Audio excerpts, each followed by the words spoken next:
Hey guys, जय हिंद। स्वागत है आपका एग्री मंत्रा यूट्यूब चैनल पर और मैं हूं आपका दोस्त संजय विश्वकर्मा। इस वीडियो में हम बात करेंगे एएफओ स्पेशल सीरीज़ के पार्ट नंबर 18 के बारे में। अभी तक 17 वीडियो हो चुकी हैं, तो जिन स्टूडेंट्स ने पुरानी वीडियोस को नहीं देखा है, चैनल की प्लेलिस्ट में जाकर आप एक बार उन वीडियोस को जरूर देखिएगा। वो सभी वीडियोज़ आपके एग्जाम के पॉइंट ऑफ व्यू से काफ़ी इंपॉर्टेंट रहने वाली हैं। इस वीडियो में हम टॉप 20 क्वेश्चंस का डिस्कशन करेंगे और कुछ इंपॉर्टेंट फैक्ट्स को भी जानेंगे, तो आपको वीडियो के साथ आखिर तक बने रहना है और इस वीडियो को अपने दोस्तों के साथ शेयर जरूर कीजिएगा। एक और इम्पॉर्टेंट इन्फॉर्मेशन, एग्री मंत्रा परिवार के द्वारा आईबीपीएस एएफओ मेंस के लिए मॉक टेस्ट को तैयार किया गया है। यहाँ पर आपको 20 मॉक टेस्ट मिलने वाले हैं, जिसमें आप 2 मॉक टेस्ट फ्री चेक कर सकते हैं। इसके लिए आपको एंड्रॉयड एप्लीकेशन को डाउनलोड करना होगा, उसकी लिंक आपको डिस्क्रिप्शन बॉक्स में मिल जाएगी। वहाँ से जाके आप ये 20 मॉक टेस्ट को बाय कर सकते हैं मात्र 399 रुपये में। ये लिमिटेड पीरियड के लिए ऑफर है। अगर आप एग्जाम की तैयारी कर रहे हैं तो एक बार इनको ट्राई जरूर कीजिएगा। दूसरी इंपॉर्टेंट इन्फॉर्मेशन, जनवरी 2021 से दिसंबर 2021 यानी पूरे एक साल का एग्रीकल्चर करंट अफेयर्स आपको मिलने वाला है मात्र 99 यानी कि 99 रुपये में। और ये काफ़ी इंपॉर्टेंट है आपके एएफओ एग्ज़ाम के लिए, तो इसको भी आपको एंड्रॉयड एप्लीकेशन पे ही परचेस करना है। लिंक आपको डिस्क्रिप्शन बॉक्स में मिल जाएगी। चलिए अब हम बात करेंगे प्रीवियस पार्ट में पूछे गए क्वेश्चन के सही जवाब के बारे में। क्वेश्चन है optimum seed rate of tobacco, यानी तंबाकू की ऑप्टिमम बीज दर, उचित बीज दर पूछी गई थी। तो according to option 3 to 5 kg पर हेक्टेयर यहाँ पर जो है राइट आंसर हो जाएगा। इंपॉर्टेंट है, आपको याद रखना है। फिर उसके बाद इसके कुछ फैक्ट्स को अगर हम जानेंगे, जो इंडियन टबैको होता है, इसकी 2 स्पीसीज होती हैं। एक निकोटियाना टेबेकम होता है और एक निकोटियाना रस्टिका होता है। जो टेबेकम होता है उसमें 0.5 to 5.5% उसमें निकोटिन कंटेंट होता है, जबकि रस्टिका में 3.5 से 8% होता है। तो ये आप याद रख सकते हैं, इंपॉर्टेंट ये फैक्ट है। और सीड रेट होगी यहाँ पर 3 से 5 kg पर हेक्टेयर। फिर आगे बात करेंगे क्वेश्चन नंबर 1 की। यहाँ पर बात हो रही है phosphorus Uptake in acidic soil in the form of. तो यहाँ पर जो फॉस्फोरस का अपटेक होता है वो एसिडिक सॉइल में H2PO4 नेगेटिव में होता है। तो दोनों आंसर यहाँ पर राइट हो जाएंगे। ये सॉरी, टाइपिंग मिस्टेक हो गया। उसके बाद आगे बात करेंगे सेकंड की, बेसिक सिलेक्ट। बेसिक सिलेक्ट की यहाँ पर बात कर रहा है, इसमें फॉस्फोरस का कंटेंट कितना होता है ये यहाँ पर पूछ रहा है। इंपॉर्टेंट क्वेश्चन बनता है। बेसिक सिलेक्ट में 14 से 18% P2O5 होता है, तो 18% यहाँ पर राइट आंसर होगा। इंपॉर्टेंट क्वेश्चन है, ये आपको याद रखना है। फिर उसके बाद आगे बात कर रहा है earthing up is done in sugar cane. Earthing up का मतलब होता है मिट्टी चढ़ाना। ये 6 to 8 वीक यानी कि 45 से 50 दिन बाद ये अर्थिंग अप की जाती है। तो इस हिसाब से 6 से 8 वीक जो होगा यहाँ पर राइट आंसर होने वाला है। इंपॉर्टेंट ये क्वेश्चन है। उसके बाद आगे बात करेंगे, which crop is heavy feeder of potassium. Potassium का हैवी फीडर कौन रहेगा ऑप्शन के अकॉर्डिंग। तो यहाँ पर आपका बनाना यानी कि केला जो है आपका यहाँ पर राइट आंसर होगा। और लेडी फिंगर एक वेराइटी है, ये केले की काफ़ी इंपॉर्टेंट वेराइटी है, ये आपको याद रखना है। फिर उसके बाद चंपा, होंडा, ये भी जो है बनाना की वेराइटी हैं, ये आपको याद रखना है। ठीक है। उसके बाद आगे बात करेंगे क्वेश्चन नंबर 5 की। तो यहाँ पर बात हो रही है, which of the following is dioecious papaya variety. तो पपाया की यहाँ पर डायोसियस वेराइटी जान रहा है। चलिए देखते हैं क्या होगा आंसर। तो यहाँ पर पूसा मैजेस्टी, सोलो और ताइवान, ये जो हैं ये आपका गाइनोडायोसियस वेराइटी है। जबकि यहाँ पर डायोसियस पूछा है, तो पूसा नन्ना यहाँ पर आपका राइट आंसर हो जाएगा। यहाँ पर आपको बहुत सारी कन्फ्यूज़न होती होगी। जो डायोसियस वेराइटी होती हैं उनकी सीड रेट 400 से 500 ग्राम पर हेक्टेयर होती है, जबकि जो गाइनोडायोसियस होती है उनकी 250 से 300 ग्राम पर हेक्टेयर यहाँ पर सीड रेट होती है।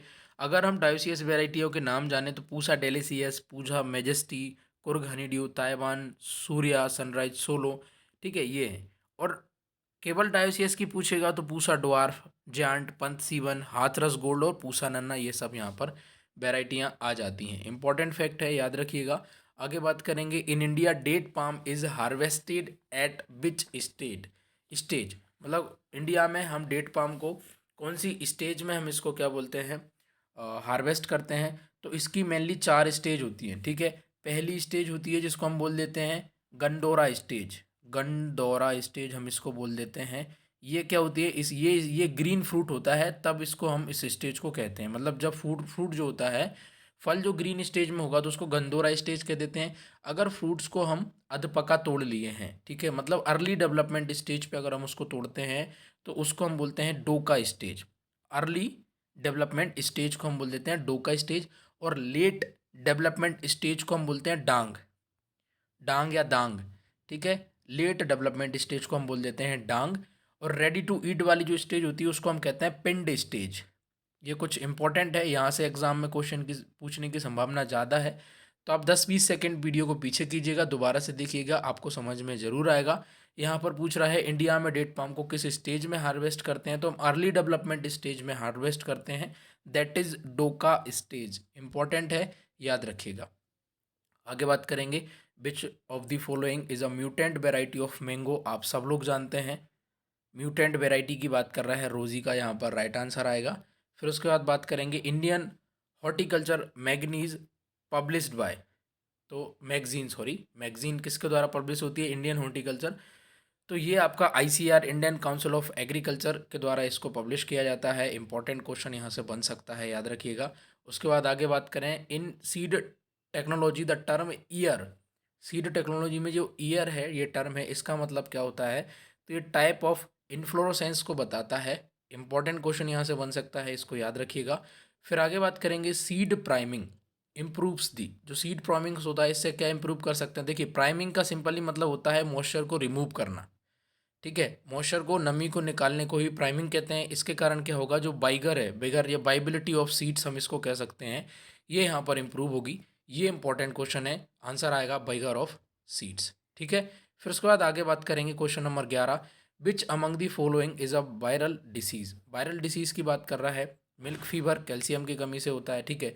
एंथ्रेक्स जो होता है वो बैक्टीरिया से होता है। एफएमडी जो होता है वो वायरस से होता है, ठीक है।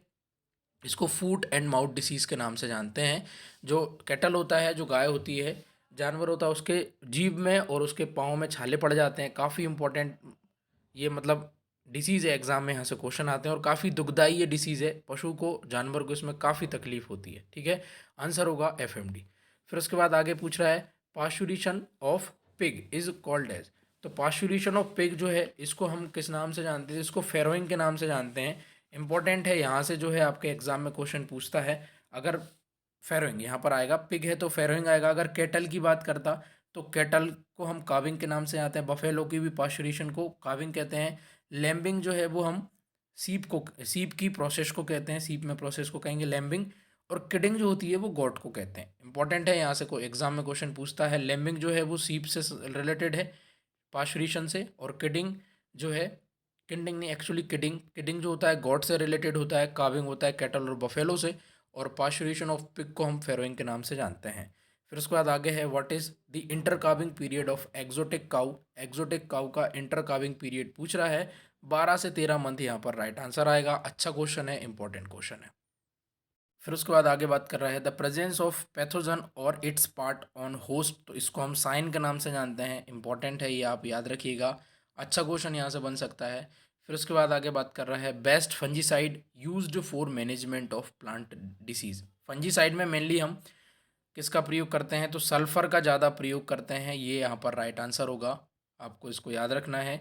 फिर आगे बात हो रही है, the term Mendelian population is first used by. जो मेंडेलियन जो पॉपुलेशन है, इसको सबसे पहले राइट नाम के साइंटिस्ट या वैज्ञानिक ने इसको यूज़ किया था। इंपॉर्टेंट क्वेश्चन यहाँ से बन सकता है, इसको आपको याद रखना है। फिर आगे बात कर रहा है, DNA and protein complex is called. DNA और प्रोटीन कॉम्प्लेक्स को हम क्रोमेटिन के नाम से जानते हैं, ठीक है, ये आपको याद रखना है। अच्छा क्वेश्चन यहाँ से बन सकता है। फिर उसके बाद बात कर रहा है, drip irrigation is most suitable. Drip irrigation जो है सलाइन सोयल के लिए ज़्यादा सुटेबल होता है। और बात करें सलाइन सोयल और अल्कलाइन सोयल के बारे में, तो जो सलाइन सोयल होती है उसका जो ईएसपी होता है वो 15% से ज़्यादा होता है। और पीएच जो होता है, बात करें हम सलाइन सोयल की, तो सलाइन सोयल का जो ईएसपी होता है वो 15% से कम होता है, एक्सचेंजेबल सोडियम परसेंटेज। ईसी की बात करेंगे तो ये 4 मिलीमोह पर सेकेंड से ज़्यादा होता है। और पीएच की बात करेंगे तो लेस देन 8.5 यहाँ पर इसका पीएच होता है। सलाइन सोयल की बात करेंगे तो सलाइन सोयल में ईएसपी जो होता है वो 15% से ज़्यादा होता है, ठीक है। पीएच 8.5 से 10 के बीच में होता है। और जो ईसी होती है वो लेस देन 4 होता है, ठीक है। तो ये आपको याद रखना है, एग्जाम में यहाँ से क्वेश्चन आता है। फिर आगे बात करें, white rust in mustard is caused by, तो अल्ब्यूगा कैंडिडा के कारण ये होता है, यहाँ पर इसको याद रखना है आपको, इंपॉर्टेंट है ये। फिर उसके बाद आगे हम बात करें 20 की, तो national food security bill was enacted, तो ये 2013 में इनेक्ट हुआ था, ये आपको याद रखना है। इंपॉर्टेंट क्वेश्चन यहाँ से बन सकता है। ठीक है गाइज, ये हो गए टॉप 20 क्वेश्चन। आई होप आपको यहाँ तक बहुत अच्छे से समझ में आया होगा और आपको क्वेश्चन भी पसंद आए होंगे। वीडियो को लाइक करना। ठीक है, अब हम बात करेंगे क्वेश्चन ऑफ द डे के बारे में, जिसका जवाब आपको कमेंट सेक्शन में बताना है। सही जवाब नेक्स्ट पार्ट में हम डिस्कस करेंगे। Which crop require maximum amount of nitrogen? ठीक है, ऑप्शन है potato, sugar cane, wheat and barley. Comment section में अपनी राय दीजिएगा। गाइज, ये हो गया आज का पार्ट। आई होप आपको वीडियो पसंद आएगी। वीडियो में आपको क्वेश्चन का लेवल कैसा लगा, आप ज़रूर कमेंट सेक्शन में अपनी राय दीजिएगा। एग्जाम की तैयारी में अच्छे से लगे रहिएगा। इस वीडियो को अपने दोस्तों के साथ ज़रूर शेयर कीजिएगा। मिलते हैं किसी और वीडियो में, तब तक के लिए जय हिंद, जय भारत।